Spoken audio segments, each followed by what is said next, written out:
When it comes to storytelling, there are lots of things to consider. One important aspect of storytelling is plot, the sequence of events that make up the story. How does a character complete an objective? What are the obstacles they face along the way? Will John David Washington be able to successfully invert himself in the inversion that is already consuming his life to travel back in time and inspire events that have already been inspired by his actions in the past that haven't happened yet but have also simultaneously happened, because otherwise they'd have no prior knowledge of everything going on in present day? And Robert Pattinson's his friend, but we don't know that they're friends, but he knows that they're friends, and then we know that they're friends, and then they have to all split up and they all take a piece of the machine, and then they fuck off, and then the guy from Kick-Ass is here.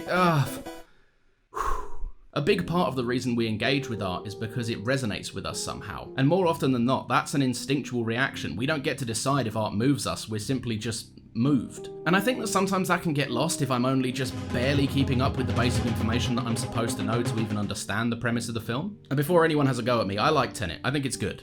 It's hard to understand. The process of putting plot on the back burner in favour of bringing forth great direction, impeccable lighting, fascinating camera work, all working in tandem together is really, really intriguing to me. It's storytelling without a story, sort of. Or at least a very limited one. It shows the level of understanding that a filmmaker has in the tools of their disposal if they can pull that off. To incite pain, laughter, love, empathy is to show us how deep of an understanding of human behaviour that they have, and how the medium of film can enhance it to communicate with us. And I don't know, maybe in her directorial debut, no one does it better than Charlotte Wells, writer and director of 2022's Aftersun. This movie had a profound effect on me, and for a while now I've been trying to figure out why. The plot of this movie left something to be desired, and I found the emotional approach, whilst overwhelming at times, not really conveyed clearly enough for me to grasp what the film was getting at. I think on reflection that I was looking too hard for answers, not really used to the experience of switching my brain off, not to enjoy like big monsters hit each other and stuff. More in the sense that I wasn't really allowing emotional comprehension to take over. I think I needed to meet the movie on its terms, the terms that were never intended to blow me away with a mind-boggling plot at the forefront. Aftersun is sort of a sensory experience for me, using camera work, disconnected sequencing, and understated performances to let me in on the journey of a struggling father taking his daughter on their final holiday together. It's an exercise in memory, grief, trauma, and guilt, and that's communicated through the extremely limited time that we get to see Sophie as an adult. God, the fucking atmosphere of this movie is like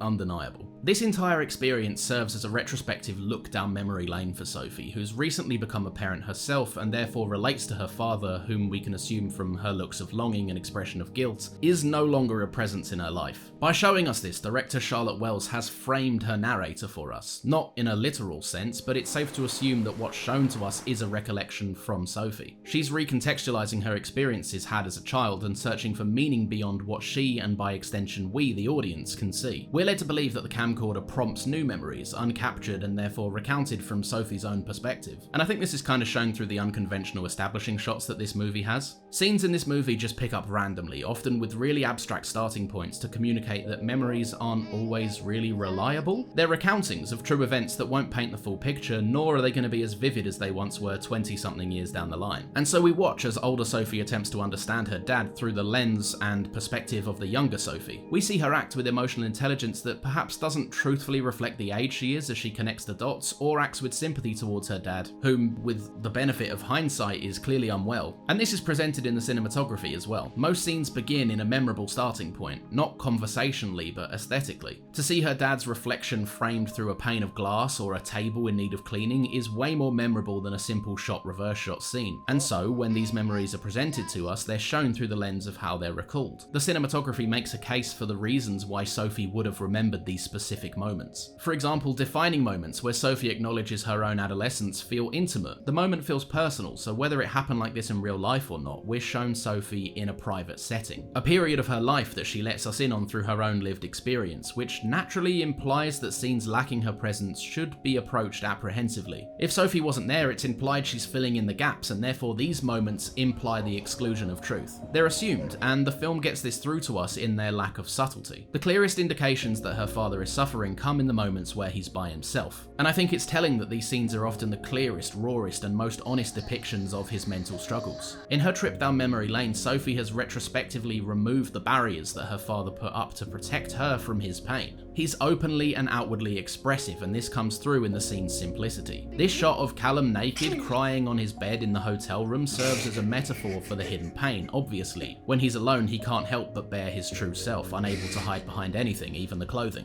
When Callum leaves Sophie at the resort, Sophie assumes how this evening consisted of his mental state becoming increasingly more difficult to bear, especially in front of her. As an adult, she can reflect and recognize that this probably would have been her father at his most mentally drained, and therefore the assumption of him walking into the ocean is perhaps evocative of a suicide attempt that she may not have witnessed. It's also entirely possible that this moment came to us out of sequence, and what we're witnessing here is actually Callum taking his own life after taking his daughter to the airport. I don't know, it's hard to say. It's hard to say. This is my interpretation. What's interesting is this scene in particular, where Sophie was present for the interaction, but Callum was physically obscured from her view. Sophie explains her current struggles and how, for whatever reason, she was just unable to enjoy herself, essentially describing a slightly reductive and childlike view of the impact of depression. Vocally, Callum reassures her, attempting to change the conversation so she might not linger and let this feeling take hold of her. However, physically, he's distraught. He's disgusted in himself. Remember, with Sophie unable to see him physically, her recollection of the events depicts Callum potentially taking this revelation on his own shoulders. She sees her father struggling, who now believes that this feeling that she's feeling might be the only thing he leaves behind for his daughter. It might be the only influence he's had on her. What's interesting is that she assumes her father's self-loathing, expressed unsubtly by him spitting on his own reflection. I don't know, I just feel like there's such a glaring contrast between moments that are shown to us that are subtle and then the moments where it outwardly states what Callum is feeling. I feel like there's a distinction between the two, and that probably is the distinction between Sophie remembering the events and Sophie filling in the gaps of what she was unable to experience. The final dance between the pair is set to Under Pressure, if it wasn't clear enough, and it shows the conflicting interpretations that Sophie has considered throughout her life. As a child, the dance is silly in nature, a sweet moment that she tries to deny him at first because she's a child and she's embarrassed of her dad who's dancing like an idiot. However, as an adult, shown throughout the movie in the more erratic dance sequences, Sophie sees this moment for what it likely was to Callum as well, that being the metaphorical, desperate plea for help. He dances and reaches out in anguish for anything to hold on to because he's trying his best to find a reason to stay. And yeah, I think it's hard to say what happens next, particularly because the film is intentionally ambiguous, but I think that Sophie's exploration has led her to a state of guilt, thinking she could have reached out sooner, or that she wasn't enough of a reason for him to stay with her, or that Callum's disassociative dancing is a metaphor for him now forever being beyond her reach. In the ending shot, as Callum switches off his camera, severing his connection to his daughter, he turns and walks through the double doors towards his endless state of eternal obscurity. The strobe lights render us unable to see clearly, and now all that's left of him is what remains in the elusive world of Sophie's memory, that being a distinct lack of clarity. The scenes in this movie are extended. They don't conform with audience expectations regarding their length, which I think is just a further clue towards what I'm getting at here. They feel almost too long, like they're being savoured upon a revisit, stretched out so that Sophie can gain any semblance of meaning from them beyond what's apparent on the surface. We've been experiencing this alongside Sophie, through Sophie, this entire time, so it only feels natural that the audience should be left with a feeling of unsatisfaction. As she sits there with the expensive rug that was intended to serve as her father's final gift to her, instead we just feel sad and deflated, knowing that all he actually really left for her was a material possession alongside a tape filled with the possibility of causing her so much pain and confusion. Their last moments together just to play out in her mind forever. I fucking love this ending shot of the doors. Once he's walked through and the doors just kind of flip-flop and close shut, there's markings on the doors that somewhat indicate a pause button, and maybe that's a metaphor for how Sophie is experiencing her life now. It's moved on beyond her father, but she still feels stuck. She feels unable to move on. I don't know, it's clever. I think the whole fucking film is really, really clever. I think it's so cool when movies just trust the audience. I don't know, I just think there's a really enjoyable quality to being completely emotionally overwhelmed and then working out what I felt later, only to realize I'd been feeling it alongside the protagonist the entire time, and that was intentional. It's very cool. Charlotte Wells,